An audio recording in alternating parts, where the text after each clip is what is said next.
Mas se tem muita gente fazendo essa busca de como ser católico ou como ser cristão, é porque tem um vazio. As pessoas estão... Nunca tantas pessoas tiveram depressão, tiveram crise de ansiedade, tiveram problemas com isso. Ou seja, tem uma dor aí, tem um vazio. As pessoas tentam tapar esse vazio com dinheiro, com fama, com bebida e com várias coisas. E essas pessoas que estão procurando o catolicismo, de repente, viram que essas coisas não preencheram esse vazio. Então eu queria que vocês falassem com essas pessoas, que ainda não se ligaram que talvez esse vazio possa ser preenchido com algo espiritual, que nada material vai. Porque tem muita gente que fica numa busca a vida inteira, quando eu tiver dinheiro, quando eu tiver uma casa, quando eu tiver meu carro, quando eu tiver isso, aí eu vou ser feliz, aí eu vou ser completado, eu vou ser completo. E eu queria que vocês falassem com essas pessoas que ainda não estão nesse processo, que chegaram a pesquisar sobre o catolicismo, mas ainda estão naquela dúvida de o que está faltando na minha vida? Por que que eu tenho algumas coisas que eu sempre quis, ou que eu estou pronto a ter algumas coisas, e eu não me sinto feliz, eu não me sinto completo. Que eu acho que é o grande mal dos tempos que a gente está vivendo. O coração humano é grande demais. Deus já fez o coração humano grande demais, né? Tem um santo, São Gregório de Nazianzeno, ele diz assim que no coração humano existe um vácuo proposital, que Deus deixou porque é o caminho de volta para ele mesmo. Acredito nisso. Né? Então é como um mapa de volta. Deus nos criou, mas ele não nos abandona, ele deixa o mapa. E o mapa é esse vazio que não é possível ser preenchido. Agora, uma coisa que é importante, às vezes a pessoa fica também pensando numa condição ideal. Fala, mas como eu estou hoje? Puxa vida, eu uso aqui, sei lá, uma coisa que, sei lá, faço uso de droga, sou viciado em bebida. Pornografia. Tenho esse problema, tem pornografia no meio do caminho, tem um relacionamento todo bagunçado. Sei lá, enfim, problemas que acontecem aí na vida das pessoas. E às vezes a pessoa ela fica pensando, não, quando eu ajeitar isso, aí eu posso dar um passo. Não. O que eu digo para quem está pensando em encontrar Deus, em dar sentido para a sua vida? Só começa. É o seguinte, só começa, vem do jeito que está. Porque no Evangelho é exatamente esse movimento que a gente vê. As pessoas vêm do jeito que elas estavam diante de Cristo. Agora, o problema é o seguinte, elas chegam de um jeito, mas quem se encontra com Jesus nunca sai do mesmo jeito. Pode ser que a pessoa não fique com Jesus, por falta de coragem, por outros problemas. É o caso do jovem rico no Evangelho. Ele veio, ele tinha um vazio, um desejo. É interessante, é capciosa a conversa. Que ele fala para Jesus, mestre, o que eu tenho que fazer para herdar o reino dos céus? E Jesus, ele poderia ter dado até a resposta, mas dá para ver que Jesus brinca ali com ele, falou, você obedece os mandamentos, você vai lá, ama a Deus, ama o próximo. E aí o rapaz não ficou satisfeito. Ele falou, não, mas isso eu já tenho feito a minha vida toda. Aí é a resposta que Jesus queria ouvir. Aí Jesus vai falar, então, você faz o seguinte, vai, vende tudo que você tem, dê aos pobres, depois vem e me segue. E aí o que o evangelista vai dizer? E o rapaz ele foi embora entristecido, porque ele era muito rico. Ele estava muito cheio de si, ele não foi capaz naquele momento. O evangelho não diz depois se ele voltou ou não. Mas naquele momento ele não pôde. E aí isso que é importante. Existe uma coisa, né, que o catecismo da igreja chama de lei da gradualidade. A igreja católica fala muito disso, da lei da gradualidade. Deus nunca pede tudo de uma vez. Deus não quer que a gente seja santo de hoje para amanhã. É o passo que você pode dar. Mas qual a explicação para esse... Da gradualidade? Não, mas por que aconteceu com ele? Porque foi uma coisa radical. Radical. Não foi gradual no caso dele. No caso dele, porque o que acontece? Tudo depende da vocação. Cada um tem um chamado. Deus dá graças diferentes para cada um. Então, se Jesus fez aquele pedido a ele, ele dava conta. Tá. Ele tinha conta. Deus nunca pede pra gente o que a gente não pode dar. Ele já fazia tudo desde a juventude. Desde a juventude. Ele era certinho. Exato. Ele poderia, né, dar um passo além. Só faltava isso. Então, e ele não consegue dar esse passo. Tem algo a mais ali. Jesus começa por ali propondo os mandamentos.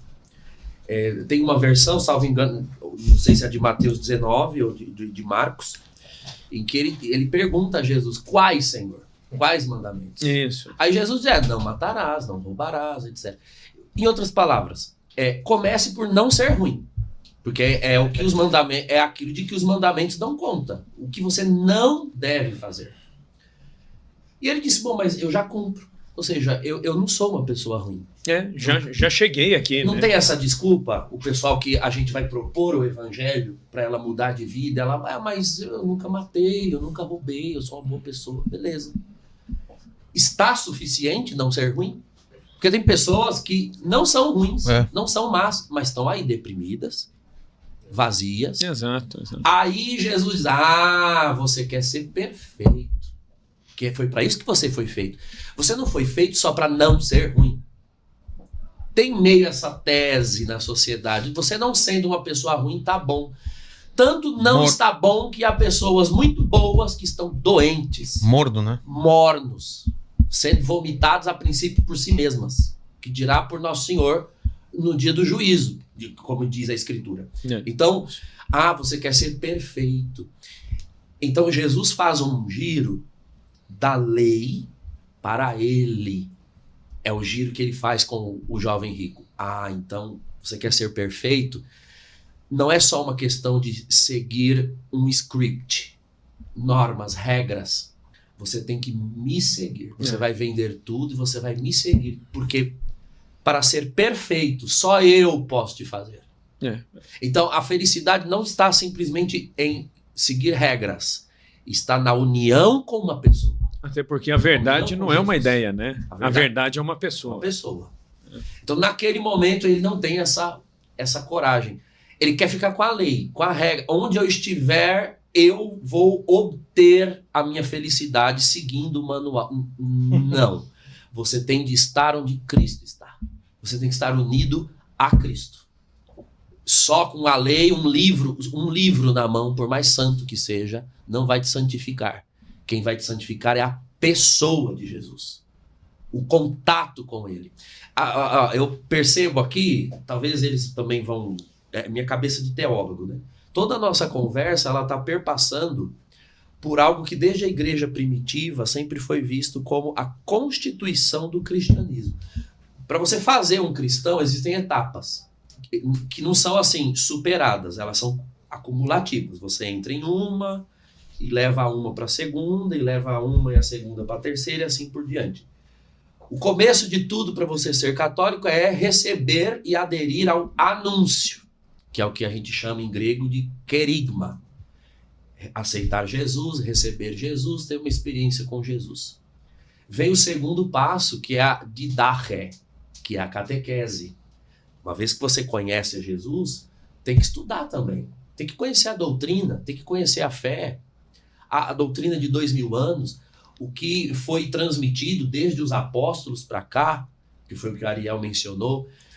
Aí vem o terceiro passo.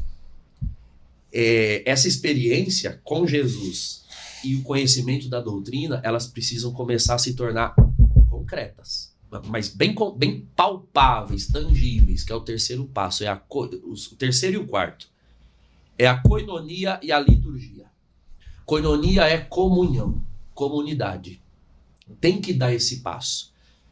Quem quer ser católico, já que é essa a resposta que nós estamos querendo dar, você vai ter de procurar uma comunidade cristã. Não existe cristianismo privado.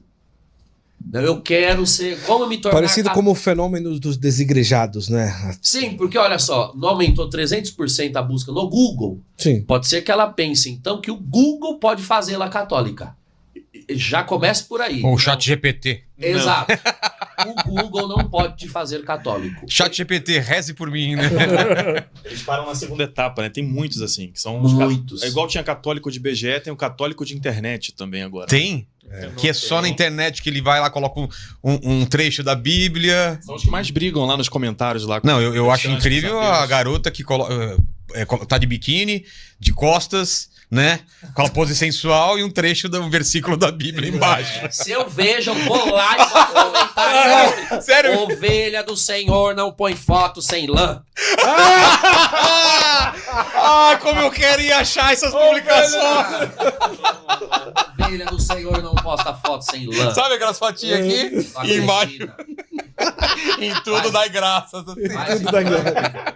E a musiquinha de fundo, né? A musiquinha. Então, nem o Google, nem o ChatGPT vão te fazer católico. Então, a missa pelo YouTube, sacramentos por YouTube, por vídeo chamado. Isso pode ser um complemento, né? Alguma coisa. Você não pode ir. É um auxílio. É um auxílio. É um auxílio. Tá viajando. Mas a vida do católico é sacramental, né? Porque o verbo se fez carne. Cristo é realidade. E os 7 sacramentos, todos eles têm que ter matéria e forma.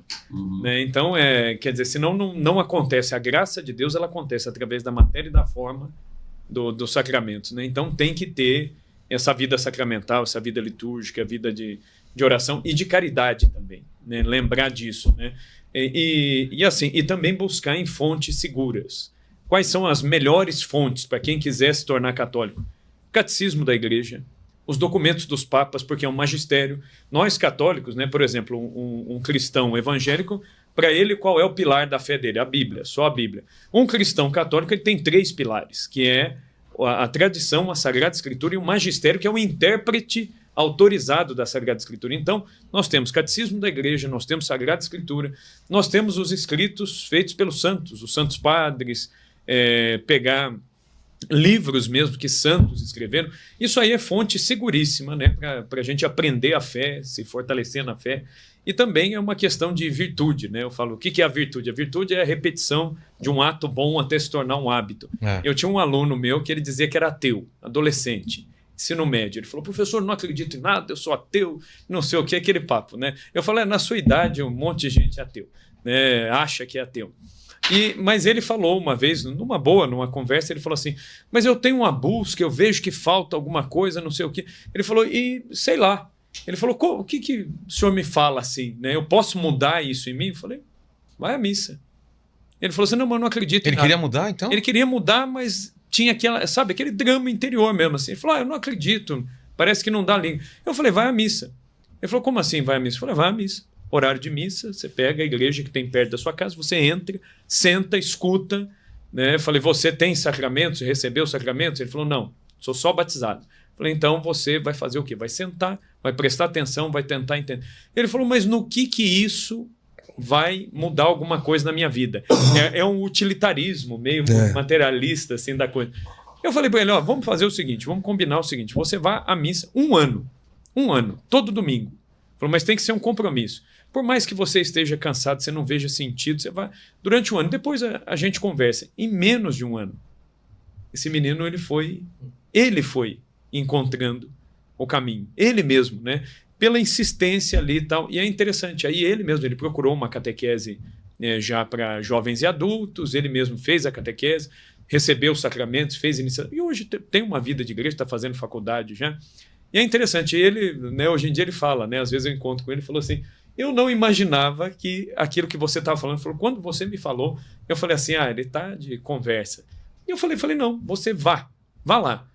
Você não entende, não acredita? Vá, mas vá assim, de mente aberta, coração aberto, tentando entender o que está ali. Falei, o resto Deus faz.